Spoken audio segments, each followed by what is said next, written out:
Hello and welcome to our BlackSTEM PCC first event for Black Heritage Month here at Pasadena City College. This is a true collaboration of a number of PCC partners that have come together to provide this amazing panel to you and to have us be in a room together. It's been a while. So I'm going to start. I'm Marilyn Johnson I'm with ITS. I'm a computer tech support specialist here. I'm one of the co-coordinators of BlackSTEM PCC. I have my illustrious faculty lead, Professor Dave Smith, who is the other coordinator of this project. This project we've been working since August of 2020, and we are just excited to be here with you to present this wonderful group of people. But I'd like to start by thanking the Freeman Career Center. Their leader, Jacqueline Javier, is here supporting us. In addition to that, Jacqueline is the interim director of the Freeman Center at this time. In addition to that, she is a strong advocate of our work-based learning programs here. She is a strong supporter of entrepreneurships, internships, and facilitating leadership development for our students. Jacqueline received her bachelor's in psychology from UC Riverside and her master's from Cal Baptist University.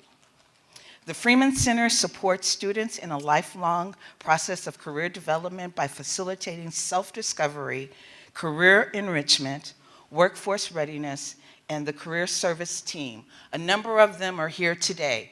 Can I get the Freeman Center team to raise your hand so you folks know who to talk to? I see Derek back there, I see Antonio. Let's give them a hand for the work that they do here under the leadership of Ms. Javier. In addition to that, we have the Small Business Center working with us today with Don Yule, who literally put this project to us, gave us this project to talk to entrepreneurship with students. We in BlackSTEM PCC are focused on the transfer student. However, we know that all students need to learn about possibly kind of controlling their own environments and their own journeys, and entrepreneurship is one of the best ways to do that. We are so excited to be partnering. They are based out of the CEC, and Don has given me a brief. The Pasadena SBDC provides free workshops and one-on-one counseling for small businesses and entrepreneurs to help grow and create jobs, thus improving the local economy. Anyone with a small business or thinking about opening a small business may take advantage of these free resources. This is a special grant that, in conjunction with the federal government in the state of California, along with PCC, located. Don, raise your hand over there. He has been so instrumental with putting this project together. Now I'd like to introduce Elaine. Elaine comes to us from California State University, Los Angeles. She's in charge of the LEAVE program, and this is a program that focuses on bringing together opportunities of internships, but Elaine has a really interesting bio. So I have to share a bit of it with you because literally she knows all of these people that she placed on this panel. She identified who we'd be working with today, so I have to give her a little bit of praise here.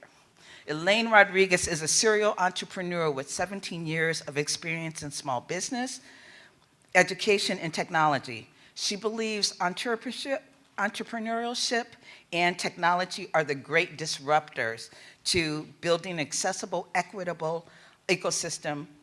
And most importantly, she is the director of the program at Cal State LA. She supports small businesses, tech startups, community projects at large, and her experience in leading community projects has served 5,000 plus clients, launched over 100 plus businesses, and supported more than 12,000 jobs, and accessed more than $40 million in capital. Elaine serves on several advisory committees, even in supporting PCC. So let us start with this amazing panel that she has helped us put together for today. We are going to start with Celeste. Can I have you join us here? Celeste Shields is an operations and project management consultant under her own firm, Celestial Operations LLC. She has a background in projects and program management, strategic development, operations.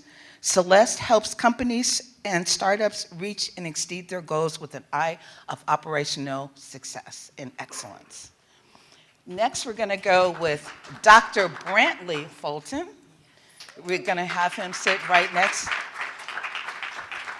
Dr. Fulton is a chemist. I lie awake, yes, STEM. I lie awake at night thinking about material chemistry, the orientations of the molecules and how they fit together in what seems like perfect harmony. The way they light reflects off the objects or colors, the rainbows can explain all things through chemistry relationships. My technical title is chemist, but really, I'm an explorer looking for new ideas and innovation. Dr. Brantley. We have Ms. Crystal Jackson is going to be joining us. Crystal is a Southern California native, an accomplished entrepreneur who has worked with brands and companies like Pernod Ricard, R.J. Reynolds, Tobacco, Greenbird Distillery, Refinery 29, HBO, and HACLA. She graduated from Temple University with a concentration on marketing and achieved her certificate in women's entrepreneurship from Cornell.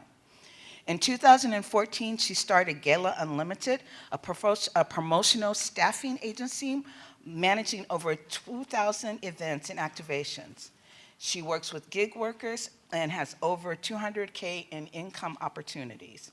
She's a spearheaded businesswoman, and she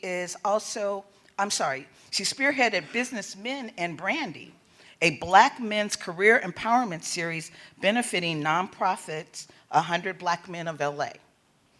And last but not least, joining this amazing panel here, we are going to have Don Kennard join us.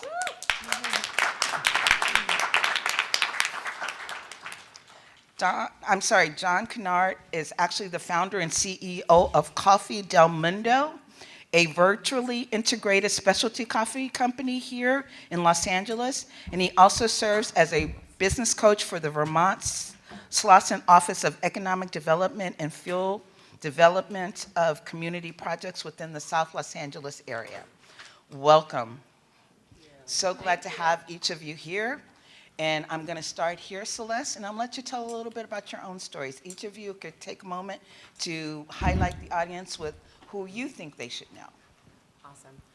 Well, my name is Celeste Shields. As Marilyn mentioned, thank you. Oh, can we hear okay? Can you hear? Should I come closer? Okay. There we are.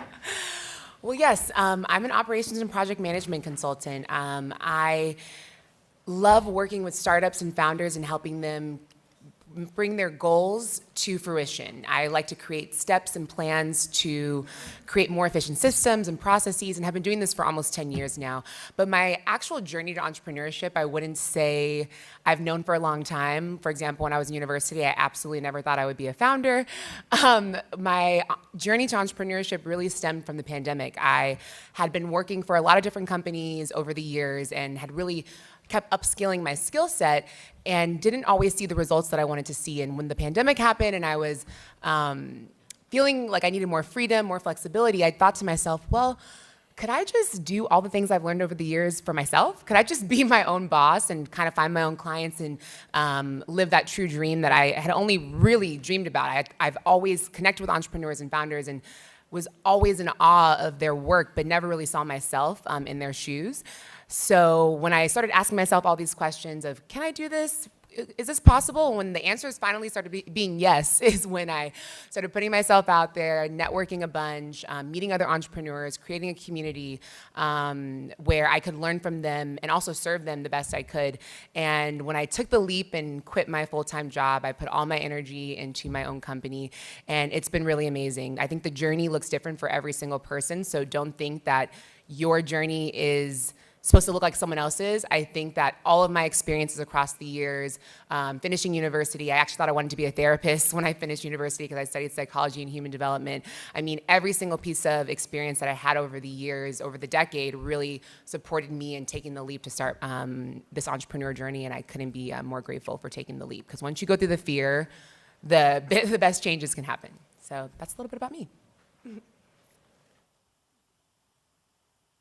Yes, good afternoon. A little bit about myself, and I would say my journey in entrepreneurship. It begins, actually, I was really young. I'll tell a kind of a funny story, but this really kind of got me excitement. There was a corner store on the way, like going to school, and this was like middle school at the time.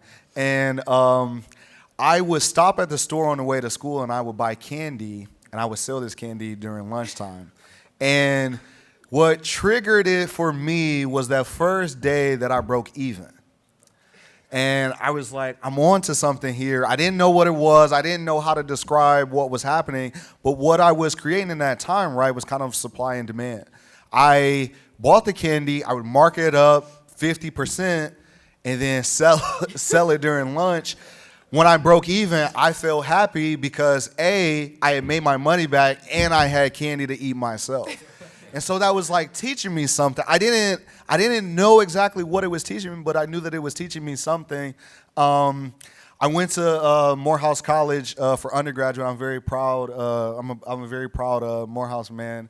Atlanta, Georgia was amazing time. While I was there, my first, I guess, kind of formal startup ended up being a T-shirt business with my roommate. We were kind of growing it, and the coolest thing happens. We get flagged by the university. Kind of like we're freshmen in college slinging T-shirts out of the dorm. We get this like cease and desist email, it basically says that you cannot use the logo, name, and branding of the university without the university's consent. Like this is illegal. I email back, I say, okay, I understand that we can't do it this way. Show me the legal proceedings. So for about 2 years, we started an LLC. We were taking the train from, I don't know if even you've ever been in Atlanta, we're taking the train from the West End to go meet with our banker up in Buckhead. We were following our LLC, for this company. We paid the money to become an official licensee of the Morehouse logo and paraphernalia. And continue, kind of selling the T-shirts at the time. This was another step, I would say, in entrepreneurship where, there are going to be doors, I felt like, that came against us where it's like, well, okay, show me the direct route. That led to further on, after Morehouse College, I went to the University of Oregon where I got my PhD. That's where we started Lamar IoT as I was finishing up graduate school. I had been out in the workforce kind of as a benchtop chemist, and I had decided that it was something that I didn't want to do. I didn't see it as the vision or the future for myself. I had this entrepreneurial spirit. I wanted to build something. I wanted to make something and create it. And so connected actually with one of my Morehouse brothers, and we were able to start Lamar, which is a supply chain logistics company. We have our own tracking device, and I can probably talk more about it as the questions come out, but I will pass it along. Thank you so much. You're such a Morehouse, I can tell. Morehouse, oh man, that immediately. Good morning and afternoon, everyone. We gotta liven it up in here. I don't want it just to be like, I've done this. So as a entrepreneur, right? Look, I'm gonna be very honest. My entrepreneurial journey started out being broke, because I was living in the Bay Area. I was working as a territory manager for RJ Reynolds Tobacco at the time, and a girlfriend of mine was like, hey, I do promo modeling on the side, which was for, brand ambassadors who are in retail stores and doing samplings. She's like, you'd be great at it. And that's how I got my start. I needed money. I couldn't afford the Bay Area, so I was looking for, this was with a full-time job, company car, all that. And, I started doing that, and it was nice for some side money. And then, I moved back down to LA, and I'm gonna be very honest. Look, my journey was not. I was a party girl. I wanted to originally have a nightlife concierge service. So kind of how Vegas had the whole limos and table service and all that. I wanted to recreate that in LA, and that quickly changed. It was my car. I'm gonna be very. It looked like a professional services. You know what I mean? It did not look clean. It looked very ratchet. It was bad. So a friend of mine, I was promoting in a store, and he was like, he managed the store. He's like, you got to meet, this guy Seth. He owned, it's now called Infused Spirits, so infused vodka, and they have Crack Barrel or Broken Barrel whiskey. So at the time, he's like, you need to meet him, and that's really how it started turning into something. I was working with Seth, and Seth and he was a new brand at the time. And, back in 2014 when I started, this is at the time I wasn't going after the Grey Goose and Patrons of the world. I was going after the craft brands. This is when the craft boom beverage industry was really a hit. I found the spark at the right time.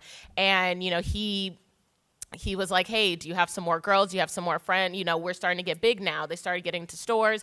And that's how it grew. It really grew from me like, hey, you're cute. You want to help me do this? And just from there, I wish I had that. That's the thing with these. My journey has been so up and down everywhere. It really started again. It was going to be something else because I didn't want to do promos. I didn't want to do promotional marketing. And another liquor store owner was like, that's where the money is. I'm telling you, do it.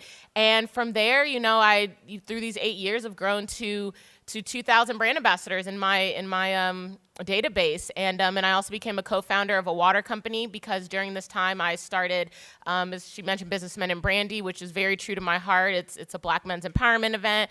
And now I want to turn to an organization. And that's another thing with the journey is now I'm realizing as much as I love Gala, it's now time to pivot, and we could talk about that later, but the journey is the journey. So this is kind of how I got into it. And yeah, I became a co-founder of Aqua Equity Water. I left that. I still own my equity, but I left that in 2 years. So we are just living life right now. So now we're just talking so much. However, I need to point out that John Kennard has a Master's of Science in Marketing and Management. Business management. Business yes, management. Absolutely. Yes. So thank you. So I'm originally from Nashville, Tennessee. And so that's kind of where my entrepreneurship journey started. Both of my parents were entrepreneurs. So my mom's an immigrant from Belize, and just growing up and seeing her work so hard and eventually open up her business. And then my dad, he's worked for FedEx since he was 18, but then he also had his side hustle that eventually turned into a business that was able to sustain us, and he still has it to this day. And I studied government. So I said, I see my parents working really hard. I don't think entrepreneurship is for me. I want to go be an attorney. I want to do something that I know people make a lot of good money consistently. So I went to undergrad, University of Tennessee, and studied government and public administration. Loved it, studied for the LSAT every summer. Like I was going to Harvard or Yale, like that was it. And then senior year, I got a tap on the shoulder, and God said, you're going to turn left right there. And that was to go to business school. And I'd never considered going into business. I saw my parents with their businesses, but it was just something different. So, I was able and fortunate to get into Wake Forest where I studied my master's in business. And it just opened my eyes into the larger opportunities that it is to have a key skill and be able to structure it and organize it in a way to generate revenue that could take care of you and people that come way behind you. And so I finished grad school. I knew I was going to be an entrepreneur at that point. Didn't know in what. Packed up my car with what could fit, and I drove all the way from North Carolina to here. And the only person that had room in their home was my aunt who lived in Paris, California. And my first job out here was in LA. So I spent the first 3 months, driving 83 miles to work. Got a lot of good podcasts and books out the way. But eventually found a company and did really well as a sales manager in this insurance firm. And then I made enough money to, go start my own business. I knew I always wanted it, my own business. Didn't know what it was going to be, but I knew I loved to travel.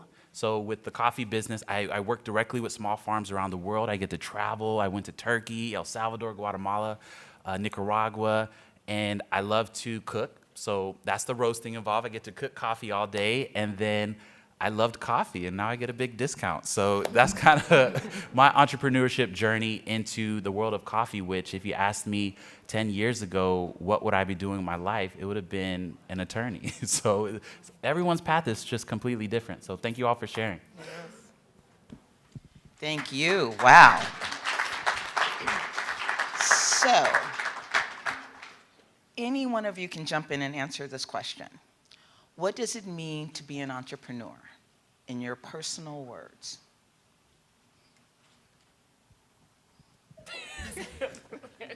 I guess I could jump in. What it means to me is that I'm a firm believer in God, and I believe that we were all born in the image of our Creator. And so if you look at the world today, you see all of these beautiful creations. Like, look in the mirror, like, look at yourself. Like, this is amazing, all of these unique things. And so to me, entrepreneurship is the ability to hustle in the world and to create something that you love and you enjoy. And by you creating for yourself, you're in turn giving a gift to other people, because if you pursue excellence in whatever you do, no matter if it's making designs for plastic bottles, making, coffee, somebody is going to appreciate that and pursue that. So to me, entrepreneurship is all about finding the things that you love and enjoy in the world, and figuring out how to create revenue streams from that in a structured, scalable, manageable way. I love that. I would just briefly add on, just saying, because I completely agree with everything you're saying, and finding your purpose, I think, is a big part of that. But the only thing I'll add for me, in my experience, has been freedom and flexibility. I will say that because entrepreneurship to me was an opportunity to not work for another person, to be my own boss, and to really see what's possible. It made me go a little bit more inward and ask myself, like, what is my purpose? What can I do that will support my growth, support me financially as well, of course. But I see entrepreneurship as this avenue for generational wealth, freedom, flexibility. And when you recognize that and you look inward, I think anyone can be an entrepreneur, and everyone belongs. And just to kind of add on to what both of you said, especially in the spiritual aspect,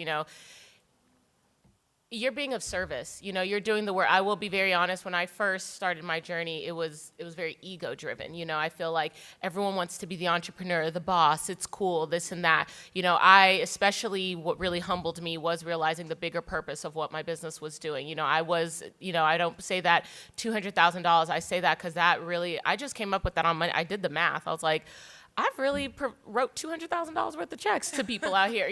This is important to me. These were side gigs. These are people who, needed to help. I mean, literally, a girl just texted me yesterday, like, I'm so grateful to Gala. You really helped me at times when I didn't have money and I can earn income, and I realized that being an entrepreneur, whatever it is, as much as we all want to do like impactful businesses, sometimes it's a risk. I think the risk factor is very important. Are you willing to put in those risks? Because I think being an entrepreneur, that is so undervalued. Being, and I don't know where she went, but shout out to Elaine, she does amazing work being within Cal State LA. I think entrepreneurship, sometimes we look at that title, but really you can take risk and start initiatives within your own companies that you're already working in. So if you're willing to put in that work and do something that's bigger than you and be of service, then, we all have it within us.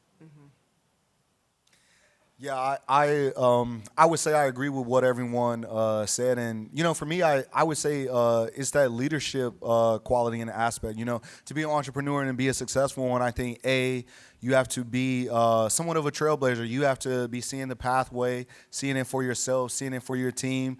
You have to be confident in it when those around you, their confidence wanes or fades. You have to be driven and committed to the mission. I think with those leadership qualities, I think all those other things, you learn from working, with a team. And I would say, the same thing when I started this company and was just finishing grad school. It was, it was like the razzle dazzle of being like, well, I'm the CEO or I'm the boss. And it's like, well, I'm Dr. Foot, and people already know that. It's like, I walk in the room now, and even funny, it's like, sometimes when I talk to investors, I'll shake their hand and go, I'm the janitor at Lamar, right? It's like, and part of it is true, because it's like, if you are the boss and a really good boss, you clean up the shit.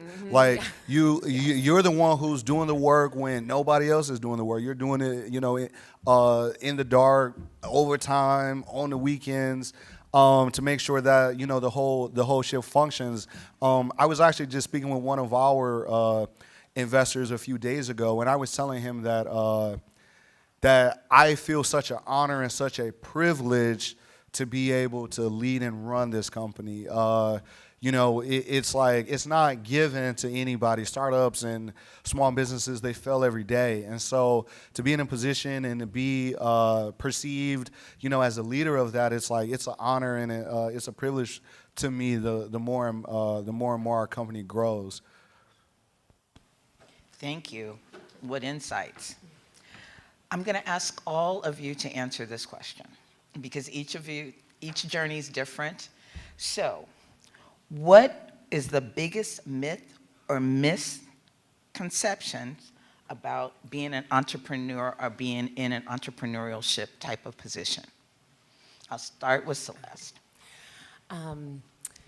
This one I would say, I'm curious what the folks on the panel also have to say, but I feel like the biggest myth sometimes is you need to have everything figured out before you get started.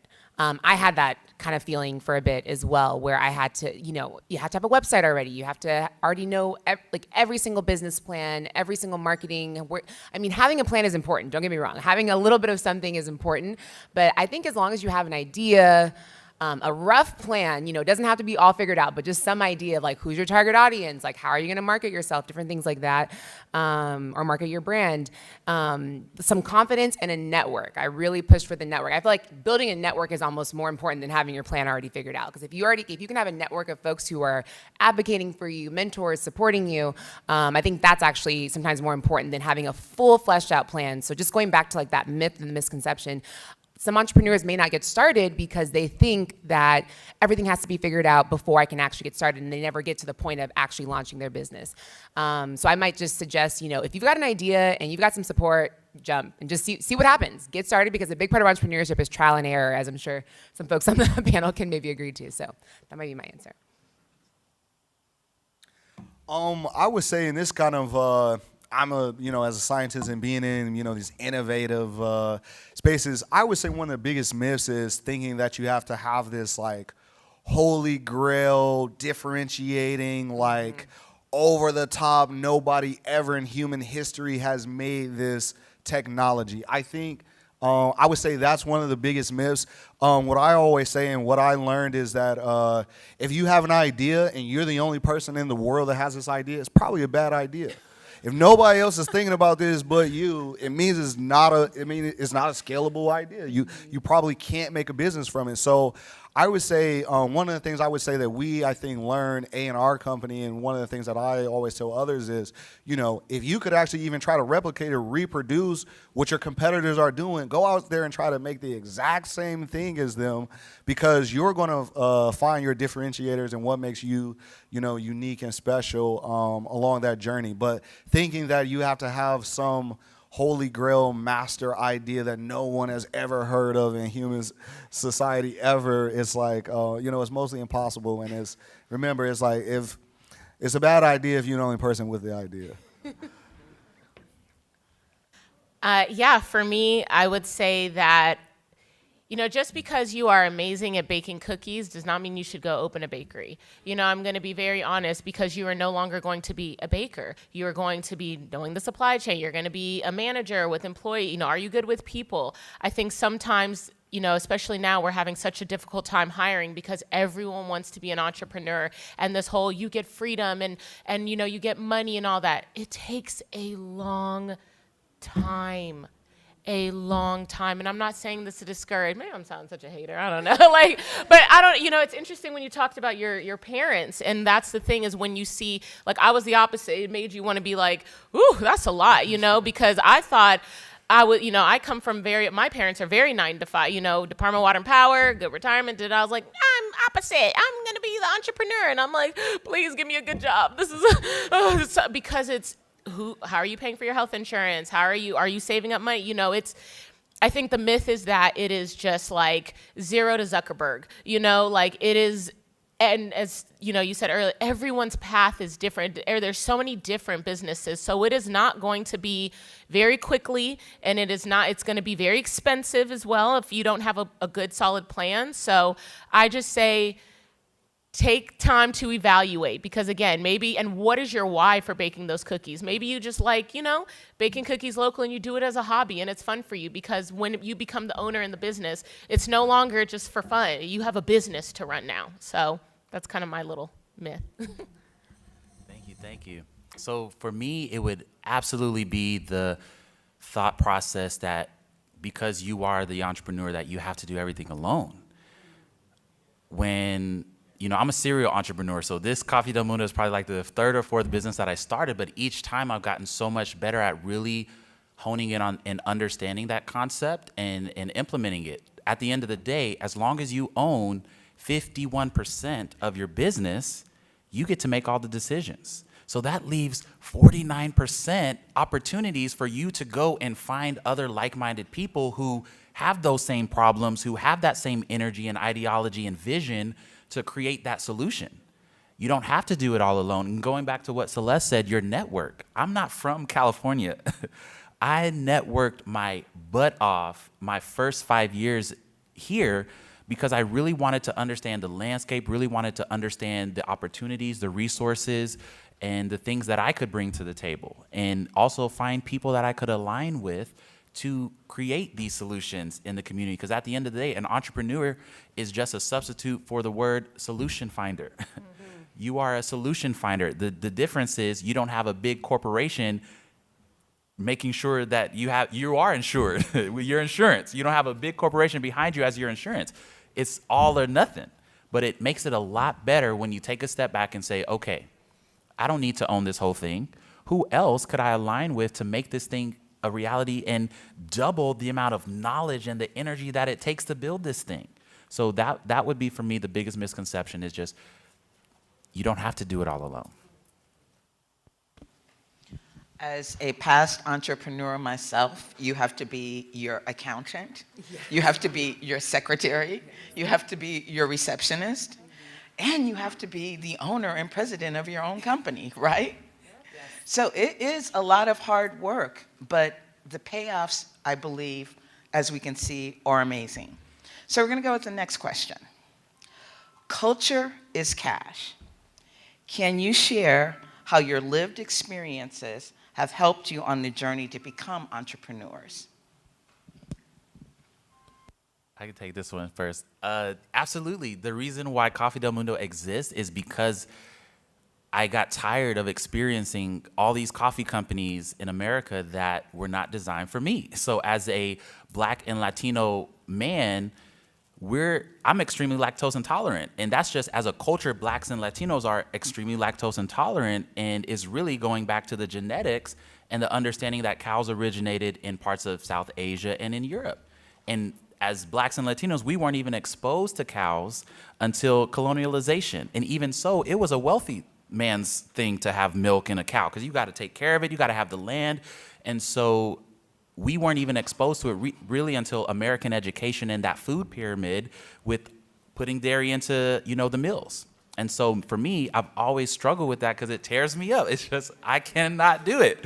And so when I would go to these different coffee establishments all around America, I would see that, they didn't really have any substitutes, or the menu wasn't designed for me. And I was like, wait a minute, when I go visit a coffee farm in El Salvador, I see a total different experience than when I experience coffee here in America. And I'm like, wait a minute, when I go into coffee shops here, it's all Italian words, and it's all a Eurocentric presentation of coffee. And to me, I was like, wait a minute. And also the resources and the wealth. I'm seeing the people who grow this thing and pick this thing climbing up, going down 4 miles the side of a volcanic mountain, carrying coffee on their backs, living in poverty, barely able to afford meat. And then I get here in America and I see this dominated industry, Eurocentric industry, and it's not giving any credit and honor to those who actually grow it. So because of my cultural experience, I wanted to bring that to the table with Coffee Del Mundo. And that's also why it's coffee in English and Del Mundo in Spanish, because I wanted to lead with my culture first. I'm Black and Latino, and I want anyone who walks in through our doors to be able to identify and be able to relate with the experience that we provide. And so our entire menu is designed for the diets of people of color, meaning we don't have any dairy at all. So no matter where you come from, what kind of dietary restrictions you have, you don't have to only get to pick one or two things. You can come in and pick anything off our menu and enjoy it. So leading with my culture, with the whole problem, the solution, and also the execution of what we do to this day. Beautiful. Yes. You know, for me, I first started out in corporate world. So I worked for RJ Reynolds Tobacco. I worked for Target Corporation. You know, I've worked for agencies. And that is one thing, you know, sometimes as entrepreneur, you know, customer service is extremely important. And there's a lot of unprofessional, I've seen it myself where I'm like, do you have any type of quality customer experience, you know, in customer service? And I do credit my corporate experience for that. I credit my corporate experience for being able to write emails. I mean, I was very well versed on trade shows. I mean, that's how I really built my business. I'm very much an in-person type of person. This like digital world, yes, it's easy, but like I'm closing deals in person like that. I'm gift to gab. I'm the smile, the promo model. Like I can get that going. And that is one thing that I will say, and I do credit, and I'm grateful, you know, as much as I would recommend people to go to work first. Go work first for a year, 2 year, you know, use these companies to pay you for experience, you know, and then from there you can, you know, branch out in what feels right to you. Don't just be an entrepreneur to be one. You know, there's so much value you can get from going to work. So that is one thing. A lot of I mean, we're talking like mega corporation, you know, RJ Reynolds Tobacco. I mean, these are like not a hair out of place, you know? So it's something that I wanted to bring into my company as a professionalism where you knew that when you were hiring gala girls, it wasn't just the hot girls, it was the top quality professional women who, you know, who were saleswomen, because to be a sales manager, I had to learn sale. And I learned that from my corporations. I'm good at sales in general. You know, I get that from my dad, but I perfected that with the corporate money. So that's really where a lot of my experience came from, that I was able to bring into the professionalism and quality of my business. Yes, I think on the topic of culture as cash, well, our company is named Lamar, so you know what you're getting. People know what they're getting when when I get on a Zoom call or when I walk through the door to meet with someone. You know, it's very important to me that this company was named that way. It's kind of funny. It's like when we were actually first starting, you know, people would kind of mention us like, oh, well, that name inherently doesn't say anything about supply chain. And then I go, well, Ralph Lauren doesn't say anything about a pair of jeans either, right? The man made the name that made the brand. Now when you hear those words, Ralph Lauren, you identify it with clothing, but the name inherently itself doesn't mean anything. Mm-hmm. And so, you know, it was important to create that brand, create that identity, I would say, and establish that at Lamar. You know, and this is one of the things where I would say, for me, you know, I like to think that the what is what gets you in the door, and that's kind of what starts you, but the why is why you stay. And when starting this company, it was in the beginning about the what, right? It's like, oh, you know, we want to make money, we want to build this company, hire people, you know, et cetera. But just, you know, if you go out there just with this sole purpose of wanting to make money, you're not going to be successful at doing just that. You have to have a why, I feel like, and a purpose that's deeper and greater than that. You know, I'll tell a story about one of our engineers. He's you know, South Los Angeles native. He didn't get the opportunity to go to college. The doors at companies like Tesla, SpaceX, et cetera, they're going to close the door in his face. He loves 3D printing. You know, it's like, how many people are running around South LA with this 3D printer that he brings in, you know, all the time. And, you know, just meeting him, a great personality, it's like, we'll take him, we'll hire him. We want him. He looks like me, identifies like me. I came here today in Jordans. He wears Jordans. It's like being able to create that culture of what is comfortable to us and what we identify with and who we are became so important, I think, to building a business that that represents you, can represent your customers, and then ultimately revenue generating and creating that legacy. And so I would say for us, culture is at every turn. You can look at our team is made up of diverse individuals. We have Latin, Asian Americans, black, white, and it was important to me to want and to have all those ideas in the room because I wanted the diverse perspectives from everyone because I think that gives us the greatest outcomes. Definitely. No, I definitely relate to what everyone said. And I really believe that your unique experience, and this is not something I came up with, I heard this from another panelist I remember years ago, and Beatriz Acevedo, I don't know if any folks know her, but she always said that your unique experience and perspective excuse me, your unique experience and perspective is your superpower. Your experiences, you walk in the room and you're the only one there. I remember I used to walk in the room and be the only black woman in the room. I think, oh, do they want to hear from me? Should I speak up? Should I be silent? But really, my perspective is so different from every single other person in the room that I should want to speak up. That's actually a superpower of mine. And my experience, I didn't say this before, I grew up in LA. I went to Santa Monica College and then transferred to Cal State Long Beach. And that experience of knowing that I knew I had to be somewhere for a couple years and then transfer, that is an experience that I can take with me. That's grit, that's hard work. I was a waitress all through college, customer service, thinking well under pressure, all of these different experiences that maybe someone who has the typical 4-year background and goes into this job and has this experience at these different Fortune 500 companies. I know that my personal experience, though, has taught me so much and will help me get into every single next thing that I desire. So once I really leaned into that, knowing that your unique experience will only help you and won't hurt you, once you really believe that, the possibilities to excel and just using your culture as your backbone, I think is the best thing anyone can do. We've heard some reoccurring themes. You need to prepare. That joke about you need 6 months worth of money in the bank to survive as an entrepreneur is no joke, because you got to pay your bills, because if nobody pays you, which can happen when you work for yourself, been there, done that, and you're like, car payments, rent, mortgage payments don't go away just because you own your own business. Yes. So, preparing, learning your craft, but I also see this communication thing going on, this theme about how you need to be able to communicate with your audience, finding your audience, networking. So we're gonna wrap it up with our last question for the panelists, and then we're gonna open it up for all of you to ask questions to them. So, in your journeys, tell me what is the lesson that you have learned most by what your day-to-day is. Give us an idea of that main thing you wanna pull out the end of your day.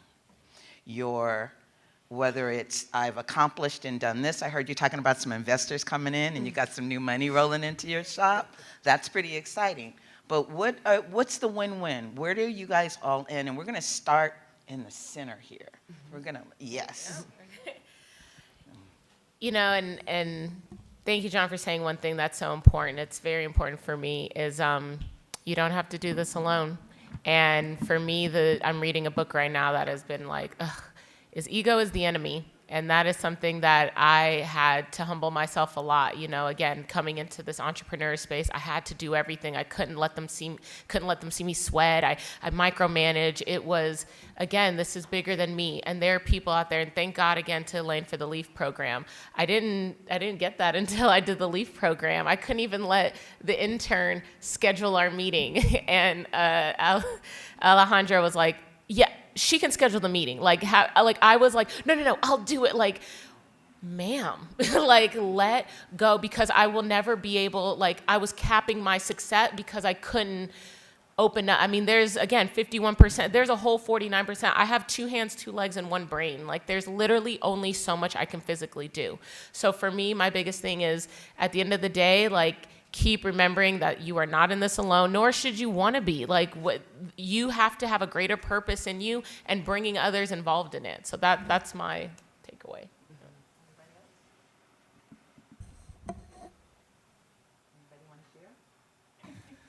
I would say I would piggyback off the the teamwork, the togetherness, that it takes a whole, they say it takes a village to raise a child. I would say, a company is like a baby. It's like a child when you're starting up. It's an infant, and it does require a lot of resources. Shout out to Michael Couture, one of the co-founders at Lamar. I see him in the audience over there. The other thing I would say in business, and I would say, not to make decisions out of desperation or to always kind of think about the decision making. So whether it's investors, I got into somewhat of a heated conversation yesterday, with our attorneys, and these conversations, right, they come up and it's like, you're in business with these people, week to week, month to month, year to year, and so keeping the relationships cordial is obviously important, but I think it's always good to take that step back. If you need a breather, if you need to go for a walk, if you need a night's, if an investor says, well, you have until 5 o'clock to give me X or whatever, and I'm throwing out a hypothetical here, or I'm not writing a check for this money, then to me it's like, well, that's not the right investor. If I need a nice rest of sleep to think on it and show up the next day to be my best self, and if you as an investor aren't going to give me that courtesy in this moment, how are you going to act 2 years, 3 years down the line, with the business? So I would definitely say those pauses and breaks and taking time for yourself to reflect and think through the problems and the solutions is necessary and important, because in business you can go really fast and make mistakes or say the wrong thing or do the wrong thing out of desperation. You could be strapped for cash, or it could be whatever. That sometimes I think leads to missteps. And I'll follow up on that one, especially with what you were referring to as far as the pace. Every year, I kind of focus on 2 words that really guide how I feel at the end of the day, like whether I'm successful or not. And this year, my 2 words are pace and prosperity.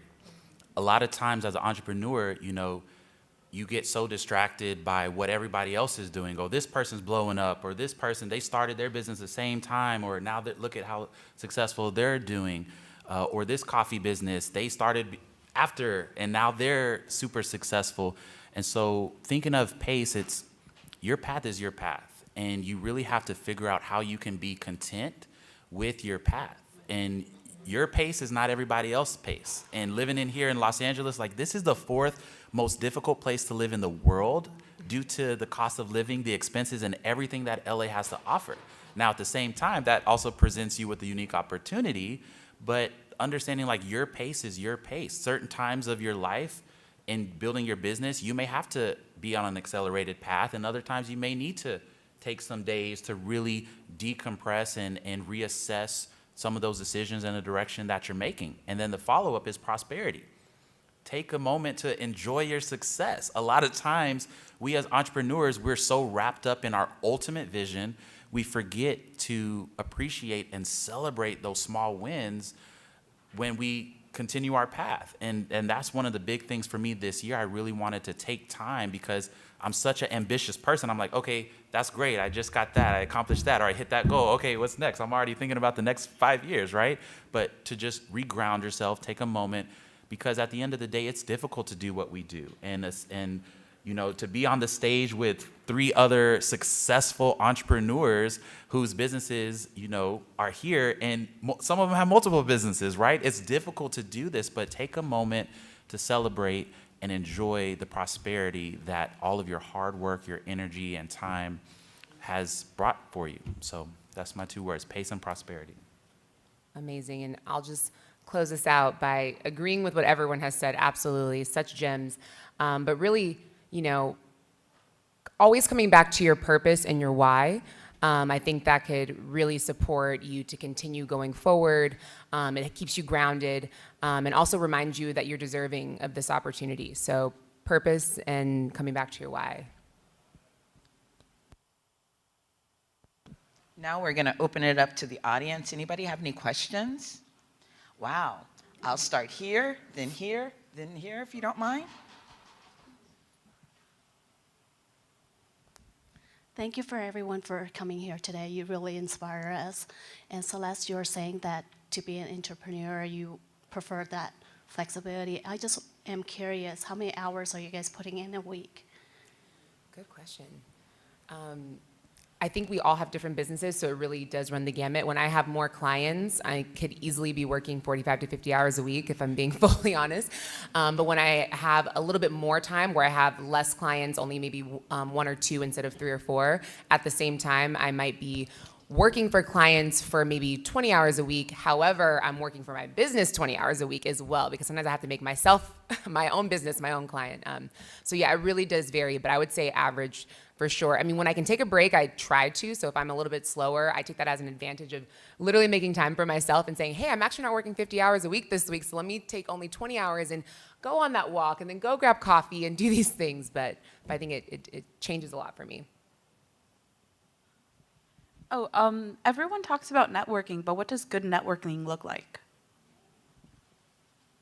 I would say, good networking is, it's the people around you. When I was at Morehouse College, and one of the things they instill in us is, your network is your net worth. Mm-hmm. So a good way to understand if you're networking good, I would say pull out your phone log, look at the last 20 not 20 missed calls, but the last 20 calls on your phone log. That's your network, right? Those are the people that you know probably the most intimately, right? It's like, that means that you had a phone conversation, with this person.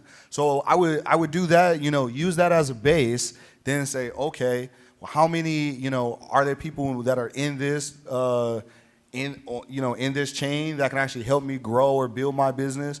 Are there some that might just be grandma who, they're always great too, because grandma's always there for support when building a business. So that counts. And then I would say tapping into, academically, the school that you're at, the people around you.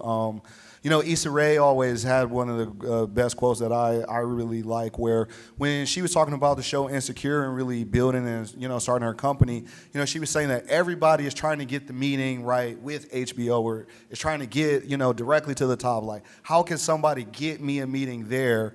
When the whole time it's like her network was the people around her, right? It's like, if you look at the first and the earliest producers, they were friends and people that she had met right on the same level. These people, they weren't working at HBO yet either. And so building that community and then growing it together with those people, allow them to elevate, to that level. So I would say that that's a starter. Really just quick follow-ups to that is follow up. That's another thing when you're networking. Always follow up. Don't feel bad about it. People are busy. They forget. Follow up. That's so important. And you said something else that just made me, if it comes back to me, I'll say it. But I can't say that enough to folks. I always feel like my whole job is following up, but I see the most results when I follow up. The Career Center does an amazing job with showing you folks what a good networking session looks like, how to participate in a networking session, and how to get those skill sets. Our Career Center, that's one of the reasons why they're partnering with us today, that opportunity. And I can honestly say that we offer you here at PCC a number of opportunities to network with each other, because there is something about said, that next job may come from somebody you know. Right. Someone picks up a phone call, sends you a text. It's all about communicating with those around you. Be surprised at the power that you have. Caitlin. Just one thing I'll say also, sometimes it's really about quality and not quantity. Sometimes we go into big networking events. It's like, I have to talk to everyone. You're walking away with 20 business cards. Definitely, to Celeste's point, follow up is so important. However, sometimes you go to events, and if you can just say, I want to make one really good contact in here, then you're good. It's not all about, or especially networking, because when you're looking at someone, it's like, yeah, but clearly you're not even engaging with that person. You're trying to find your next person, and your next person, people feel that energy. That's why networking in person is so big for me. Be really engaged, really have good conversation with people, instead of just, can I get your car? Okay, can I get no. Networking is really about building relationship, and building relationship takes time, and it takes genuine interest. So, again, don't always feel like I have to have this huge network. There's small, like he said, your college, PCC is a network. Your nail salon, maybe a network, whatever. There's so many different networks and things that you can, tune into, that it doesn't have to be this massive thing. It's really about the quality of it. And a real hint, when you get those business cards, write a little note about the person, so that when you respond back to them, they love that personal touch. Everybody needs you to remember, that they maybe have kids or they were going on vacation. Whatever that conversation is, write a little note on the back of that, and that's how you keep choice. Hello. Really appreciate having you guys here today. I'm here with my son, who's a PCC student, and everything you were saying, I preach to him all the time. So you guys don't know this, but you made their dad look good today. All right, Pops. There we go. Because sometimes, you tell your children something, they won't listen to it. But I know he does. I'm not going to put that on him. But to have people your age say the same things, it makes a lot of sense. The other thing is I heard a lot about lifestyle. And I just want to share this because I've been an entrepreneur for a while. I'm an actor here in LA for 20 years. Had to retire because, children came into the play. But entrepreneurship is this is just a comment. It's a lifestyle. That's really what it is. Over the years, can you deal with it? And most people will not want that lifestyle. They say, nah, I don't want to do that. And so like a lot of you were saying, you try to show them and I'm going to do it. In 2 weeks, you don't hear back from them. You also mentioned something too about writing their names on the back, children. That's another thing. Most of the young people in here are probably not at that point yet, but you guys it's knocking on your door probably. And so I had to give up part of entrepreneurship to have children. This is just my youngest son. I have 2 others that are in college. And so how do you guys, now this question might not work for them, but I just want to hear you talk about, if you do have children, how do you handle that? If you're thinking about having children, how do you handle that? Because it's going to happen. It happened to me, but I stuck with it, and now I'm placing it on them to continue what I'm doing. So I don't know, maybe that came across some kind of way.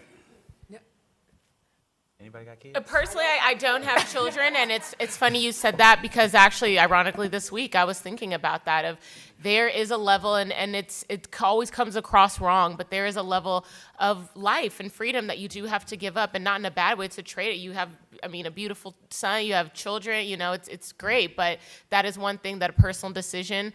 One, I'm not with someone yet, so I feel like that's also like, let me get a partner first. But I've been battling, I am at the age, I'm 34, it's starting to close up shop, and it's like, okay, do I really want children? Because I'd have to give up so much right now. I like I said, I'm in a whole business pivot. The serial entrepreneur. I have a couple other things I want to do. I'm personally not ready to bring a child into that because, I look at my parents. They were there for me, and even though they worked full time, going to all the games, and it's a lot of sacrifice. So personally, I don't have kids, and I don't really foresee that kind of coming. So. You made me think about actually a couple of female founders who I know who do have kids though, and from what I've heard from them, because I'm always like, y'all are super women. I don't know how you do it, but they have said that it's about balance, which is, I think, in general, even when you don't have kids, it's about balance, right? But it's about balance, and then also what some people have said on this panel is having a team. Being comfortable with placing a little bit more responsibility on other folks. Recruiting is so important when you are building a team as well. So it's definitely possible, but I think you have to find the balance. You have to be able to give up a little bit of your day-to-day to then make time for them as well. And just to touch note on the other questions as well, for how much time do I spend in my business? For the first year, it was every second that was given to me, okay? Right. Until I got it to the point where I was able to buy back my time. How do I do that? By making my business so profitable that I can then hire my first employee. Right. So now I don't have to ship out no more of them orders, print out all of them packing slips, take it to the post office. I got to buy back my time, $15 an hour. I can afford a college student to come in and take care of that responsibility. And then our business grew a little more. And then I could buy back some more of my time instead of working 80 hours a week. Now, today, I only work 40 hours a week on this business because I'm also taking that free time that I was able to purchase back with my coffee business and now going to build other revenue streams. And so I'm still always constantly doing the things that I love and figuring out how I can turn it into revenue streams, sustainable revenue streams. But it changes throughout the time.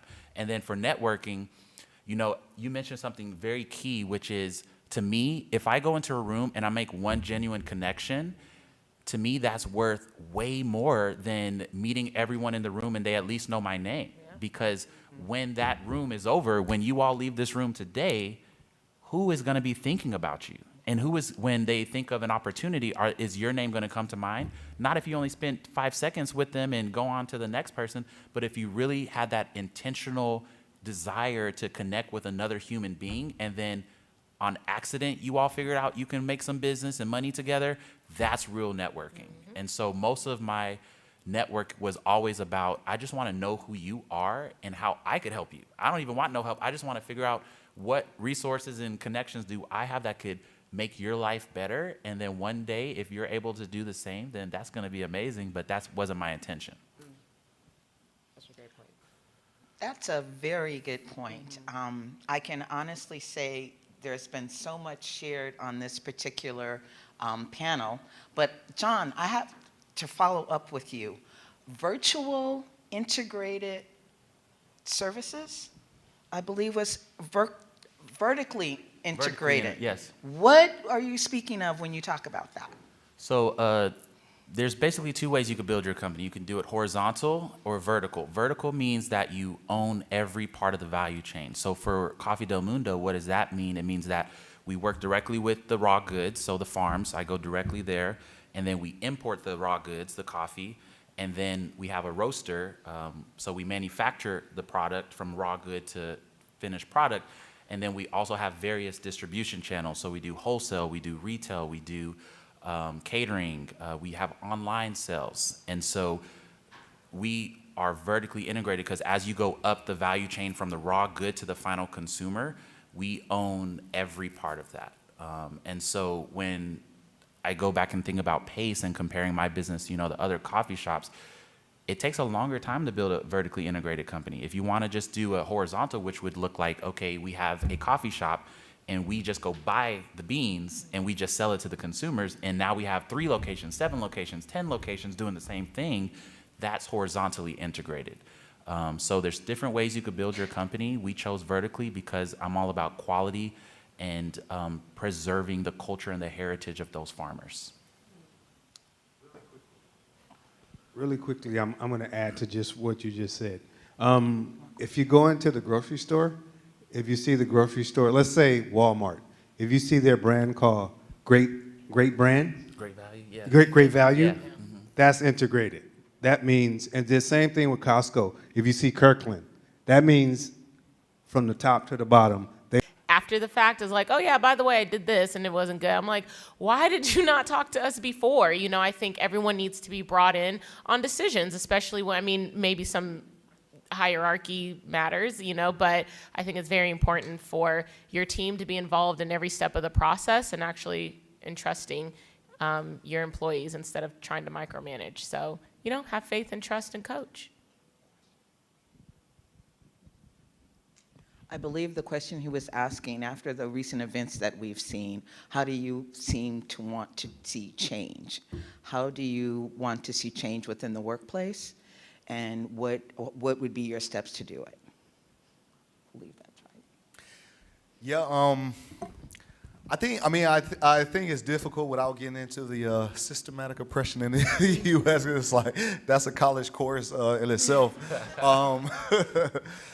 You know, one of the things I would say, you know, for instance, I sit on the Crenshaw YMCA board, and you know, one of the things that I learned, and I try to really kind of use this as a model for my life or how I kind of navigate to some degree is, you know, it's like I could go in there with those students and those kids every day in a suit and say, you know, I'm Dr. Fulton. And for me, that would seem like a level that actually wouldn't reach them, where I think I learned this over time, that it's more important, right, for me to go in, you know, dressed like this, or, you know, more who I am.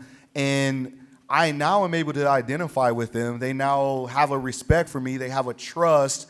And at the same time, while I'm there with them, I can instill those gems of, this is how you get a PhD. This is how you do this. And so over time, they can now look and say, hey, I can actually do this, because I remember him telling me this, and he had Jordans on, and I wear Jordans. And so I can actually see the translation to this. But if you go in, I think, with a certain identity, you know, if I walked in with a shirt and a tie, they might look at me and say, well, I can never be that because I don't wear a shirt and a tie. And that's a layer that's away from what I understand or where I am. And so, you know, I think in general, I think it's like people need to have just generally more respect for people. That's also just kind of an American thing that I sometimes think is an issue here in our country versus other places. But I think that's kind of some of the perspective or some of the things that I at least feel I have tried to institute, especially with younger students. Yeah, and also as an entrepreneur, you know, you have the opportunity to be the change. So for us, when I was starting to pitch and open my business, and people would say, you know, oh, where are you going to open up at? And I'll say, right there in Florence and Vermont. And I would get people look at me like I'm crazy. And, you know, there's many ways you could do something, but I believe solutions and the change is going to come through and from our community. And a lot of times what I see founders do is they make an amazing product from their community, and then as soon as the big companies and the checks start rolling in, they're gone, as if there's like a disease from the community. Now they're in all the major retailers that are, again, not in that community that they started. And that's the fast path to money. Do I call that success? To me personally, no, because you just left your community. So to me, it's staying in the community and creating the infrastructure for that change to be displayed and to be executed in the community. And so, you know, as I'm thinking about expanding and scaling my business, one of the number one things that I think about is I'm not going to find another location outside of my community until I can find one that can be sustained in my community. And so that's our commitment. And as an entrepreneur, you have the ability to make those types of decisions. The gentleman here. Hi. Oh. This is my work. Yeah. Hey, test. Can you hear me? Okay. Okay. So I have a question for all the panelists. And since you mentioned about like business entrepreneurship, and then my question is like, how does like graphic designer play in the role of the process of entrepreneurship? Thank you. I think it's a very important role. You know, being within a company, like helping an entrepreneur, or even being a graphic designer entrepreneur yourself, which, yeah, absolutely. I mean, I think it is so in demand right now because every business really needs that. So really, I would operate yourself as someone who's owned an agency, you know. As an agency, there's a lot of things, I mean, you can do yourself. Some of them you can export and delegate to other people. But I mean, graphic design, I mean, it's just like freelance. You're your own business. So create a portfolio, even being on things like Fiverr or Upwork. But yeah, I would create a graphic, there's a great, and I wish I knew his name, it's on YouTube. He has a great channel, and he talks about graphic designers who, you know, becoming agencies within themselves. So yeah, absolutely. I mean, that is something that you can market your business, especially to small entrepreneurs, and, you know, the branding.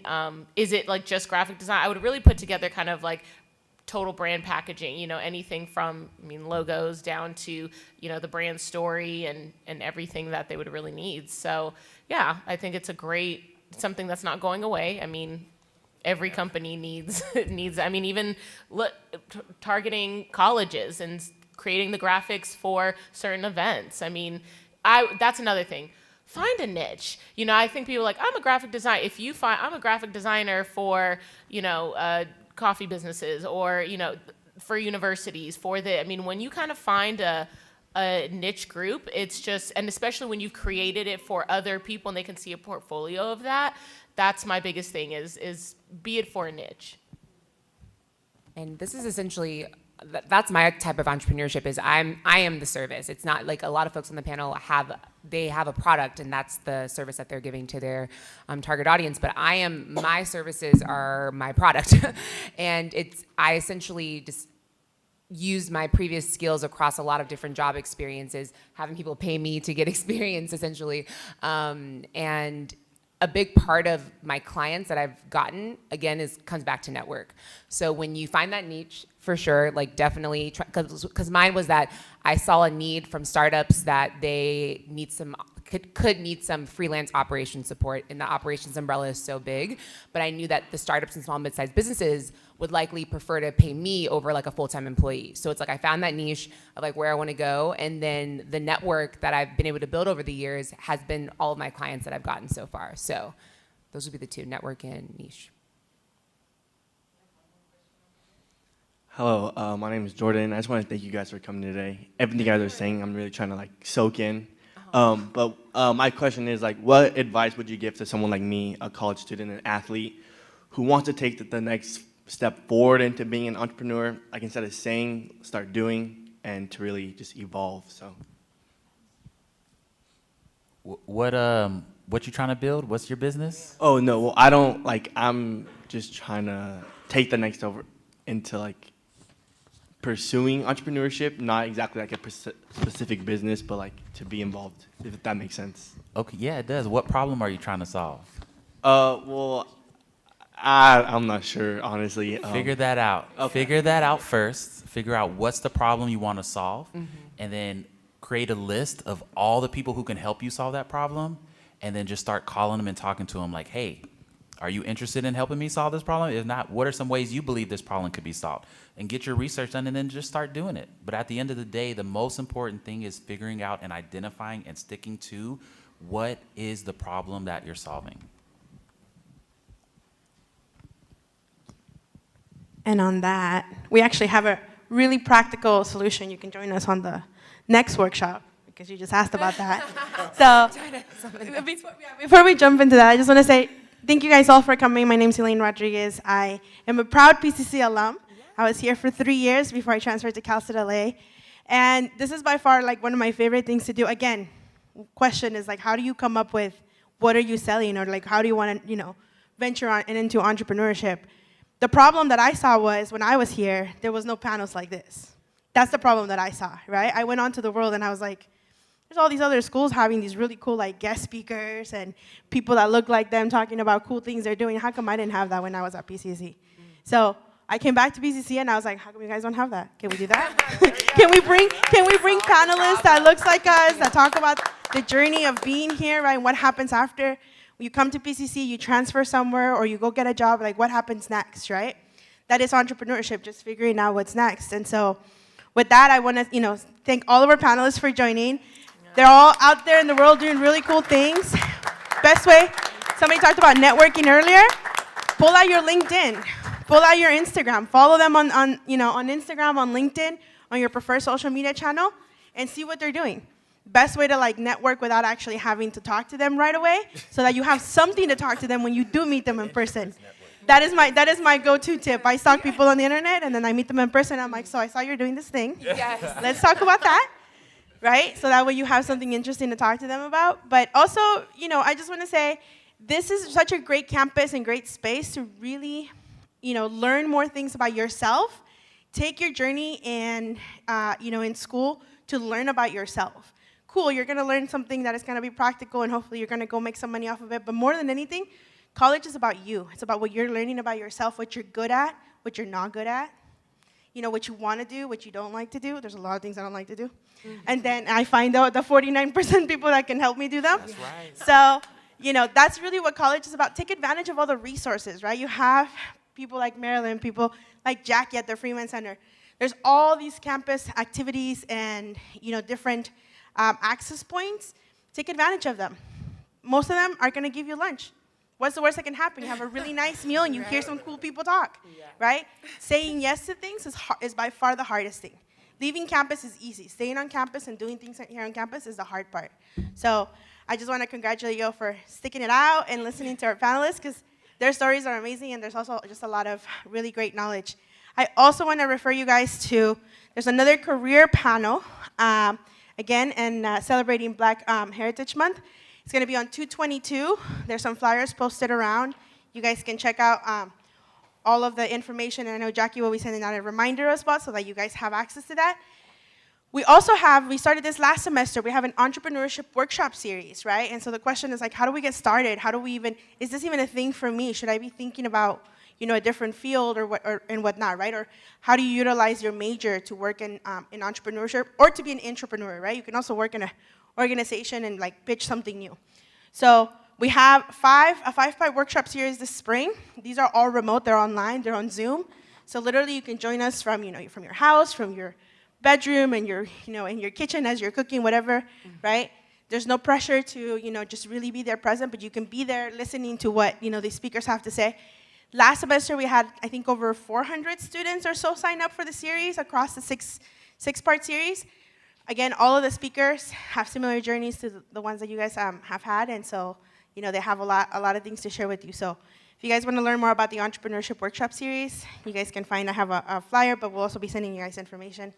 And again, I just want to say thank you to Marilyn for hosting us today, to the SVDC for putting this workshop together, the Freeman Center for bringing this to you guys, and then of course to our panelists for all the great insights. And I learned so much more about you guys that I didn't know today. So thank you guys for joining us. Thank you, everybody. And they have all our contact info, right, on the flyer? Perfect. Yeah. Yes. So reach out. They're here. They're offering. He's the future Zuckerberg over here. That's right.